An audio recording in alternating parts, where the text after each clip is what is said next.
Ya, baik. Kali ini kita membahas mengenai frasa. Apa sih frasa? Nah, jadi di dalam mempelajari bahasa itu kita harus memahami dulu seperti seorang bayi memahami bahasa dari mendengarkan bunyi dulu. Jadi di tataran bawah itu ada namanya phones, phonology, ya. Nah, setelah phones kita mempelajari setelah bunyi kita memahami letter. Kalau kita bunyinya b berarti tulisannya B. Nah, itulah letter. Setelah kita memahami semua huruf letter itu, kita berarti membentuk namanya kata. Contohnya Budi, ada 4 kata di situ ya. Budi, B-U-D-I, Budi. Nah, kata dengan kata itulah frasa. Tetapi apa bedanya frasa nanti dengan klausa? Kalau klausa minimal ada subjek dan predikat, hanya saja nanti kalimat itu disebut dengan kalimat tidak lengkap. Ya mungkin saja objeknya tidak ada, atau mungkin saja itu titik tidak ada. Kalau tanda tanyanya nggak ada, atau awal kata tidak huruf besar, itu semua ciri-ciri yang bukan kalimat.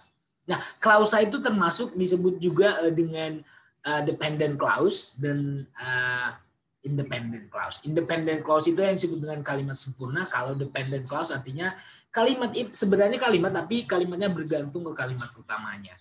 Nah, jadi kita harus memahami ada tadi phonology, mempelajari letter dan huruf, ya, huruf dan kata.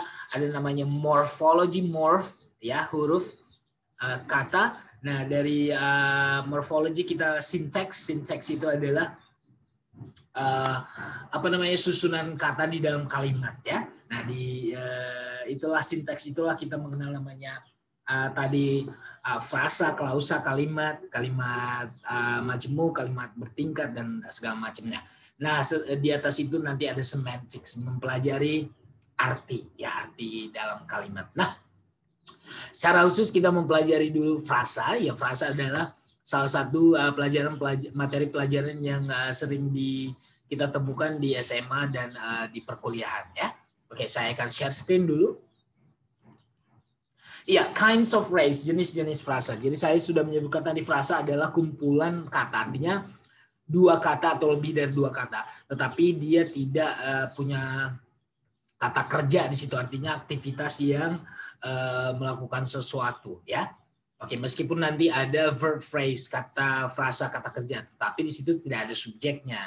Contohnya is having, will go. Nah, itu frasa, kata kerja. Nah, the meaning of phrase, menurut Oxford, Kamus Oxford, phrase is a short group of words or group of words without a verb. Nah, kumpulan kata yang tanpa kata kerja, yang that form a part of a sentence. Nah, frasa ini adalah bagian dalam kalimat, ya.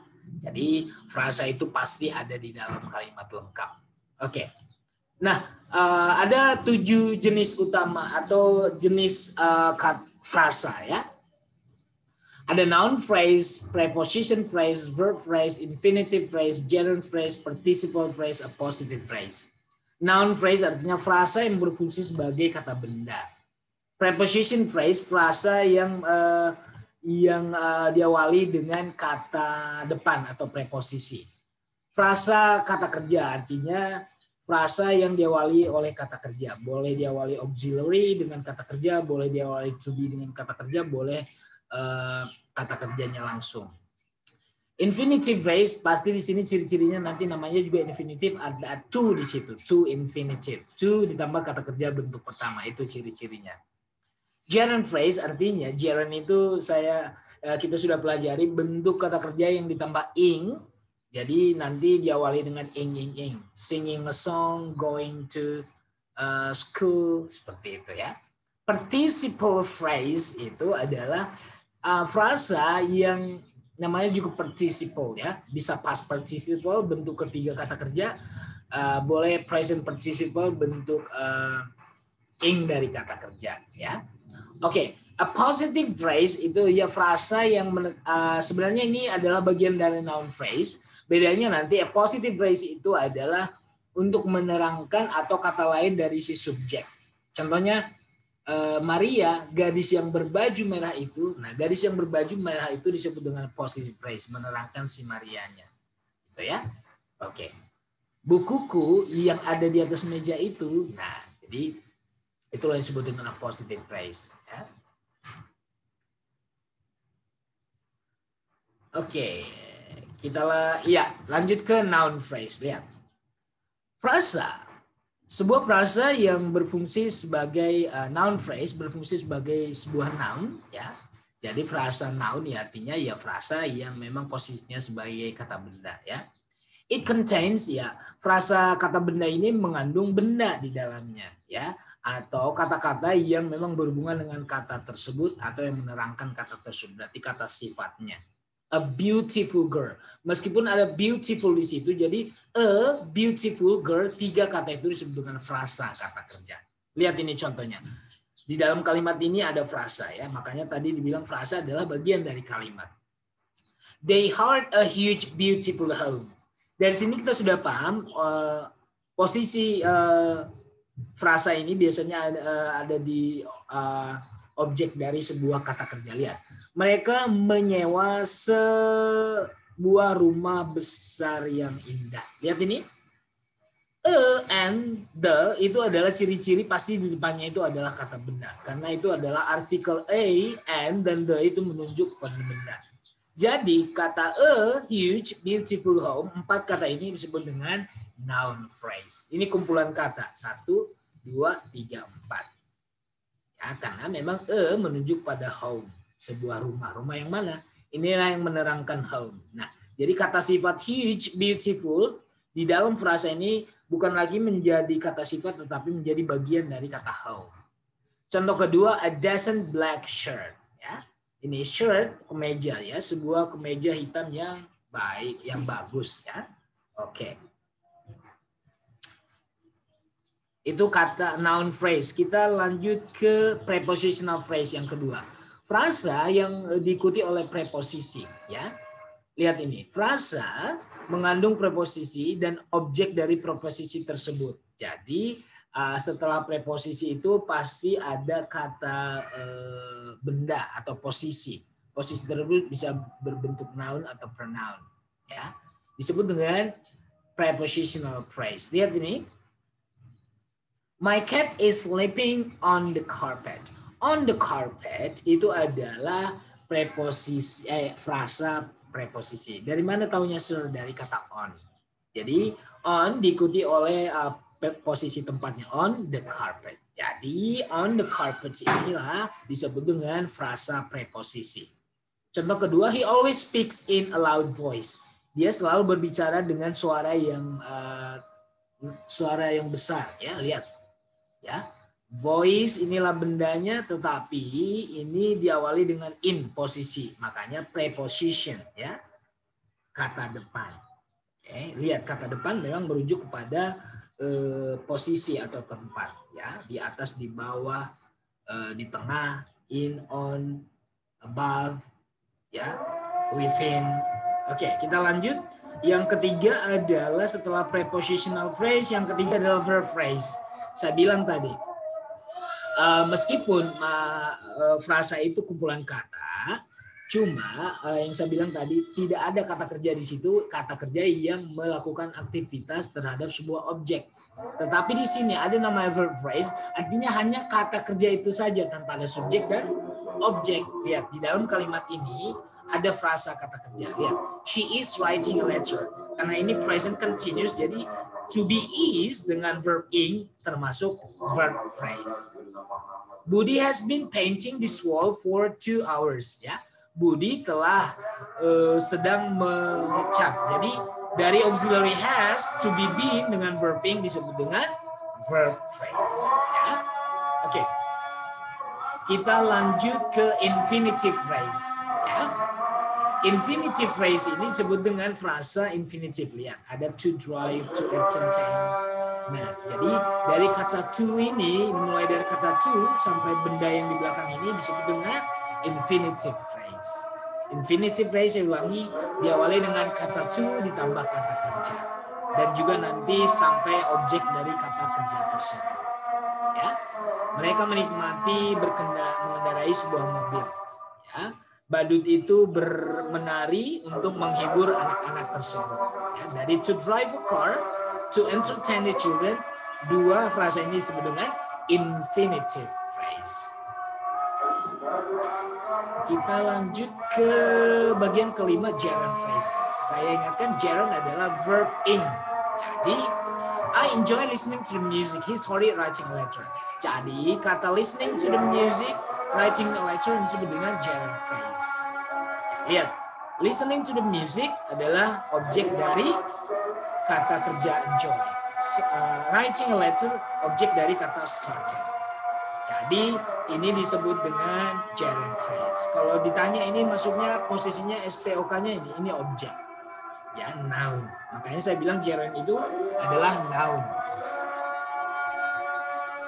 Keenam, participle phrase. Disebut dengan participle phrase, frasa participle. Frasa participle bisa bentuk ing, bisa bentuk ketiga. Saya bilang tadi kalau present participle inilah yang bentuk kata kerja ing. Ya.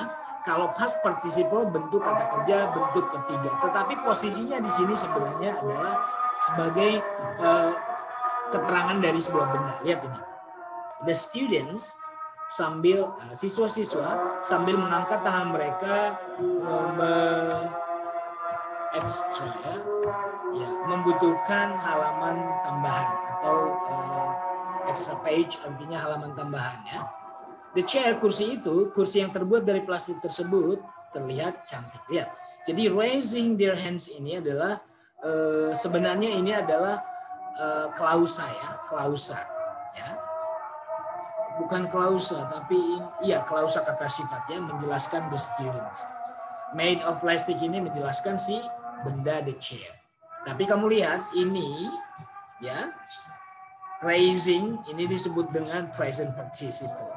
Made terbuat dari plastik, terbuat ini past participle. Jadi ketika kamu menemukan bentuk ing dan bentuk ketiga tetapi sebagai penjelas atau kata sifat dari kata benda di depannya, itu adalah participle phrase ya. Sedangkan tadi kalau gerund phrase meskipun bentuk ing beda dengan ini. Bentuk ing yang tadi itu bukan kata kerja, sedangkan ini kata kerja. Ya. Sambil mengangkat tangan mereka ya, yang terbuat dari plastik, terbuat dari. Sedangkan tadi yang ing ini yang harus kita bedakan dengan gerund phrase. Gerund yang tadi sebagai objek atau subjek. Listening to the music is my hobby. Listening to the music adalah gerund phrase ya, berfungsi sebagai subjek ya. Kalau sebagai objek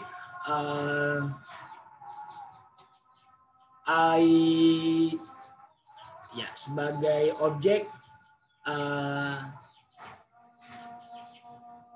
my hobby is watching movie. Jadi watching movie itu adalah objek dari kalimat di situ ya. My hobby is watching movie. Jadi watching movie itu sebagai noun, sebagai objek atau predicate ya. Complement. Jadi saya ulangi, participle phrase, verb ing disebut dengan present participle, bentuk ketiga kata kerja disebut dengan past participle. Ya. Yang terakhir adalah positive phrase. Nah, ini yang advanced grammar biasanya kita mempelajari positive phrase. Jadi ini juga sebenarnya ini loh. Kata benda ini dan ini itu sama. Cuman ini hanya penambahan, maksudnya biar lebih jelas. Ya. Insekta ya. Insekta tersebut, nah dijelaskan lagi seekor, lebih khususnya seekor cockroach itu apa ya? Yang lihat di got itu apa? Lupa saya. Jadi ini di insect cockroach, jadi dijelaskan lagi lebih spesifik atau gini. The beautiful girl Maria, jadi the beautiful girl Maria itu sama, the beautiful girl Maria, jadi itu dua kata itu sebagai noun, cuman Maria itu lebih spesifik dari the beautiful girl, ya seperti itu. Seperti insekta itu apa ya, saya lupa, cockroach itu yang sering yang di got itu loh, ya itu apa namanya, lupa saya, sorry. Jadi ini lebih spesifik. Jadi positive phrase ini adalah sebenarnya kata kedua dari kata benda di awal. Artinya ini juga ini dan ini artinya posisinya sebagai kata benda. Cuman positive phrase itu adalah keterangan secara khusus atau nama secara khusus dari kata benda di awal gitu. Gadis cantik itu si Naomi, pria yang besar itu si Budi, nah seperti itu. Jadi diterangkan oleh positive phrase ya. Jadi sama-sama benda atau kata benda. Oke, itulah jenis-jenis frasa yang saya sebutkan tadi. Frasa adalah kumpulan kata, dua atau lebih kata disebut frasa, tetapi frasa itu tidak ada aktivitas di situ. Artinya tidak ada aktivitas yang dilakukan oleh subjek terhadap si objek. Ya. Jadi ada 7, tadi saya ulangi lagi, ada noun phrase, frasa kata benda, preposition phrase, frasa kata depan, verb phrase, frasa kata kerja, infinitive phrase, frasa to infinitive yang ada to-nya tadi, gerund phrase, frasa verb ing, frasa gerund yang berfungsi sebagai noun, tapi posisinya di kalimat sebagai subjek dan objek ya. Participle phrase inilah yang tadi verb ing dan verb 3. Present participle berarti verb ing, past participle berarti verb 3. A positive phrase adalah frasa yang menerangkan atau kata kedua dari si subjek. Seperti itu ya. Itu dari kata-kata saya. Mudah-mudahan kalian sudah memahami apa sih frasa dan jenis frasa dan tadi contohnya di dalam kalimat. Saya Gunawan Tamusadu. Thank you so much. I'll see you next week. Tapi goodbye.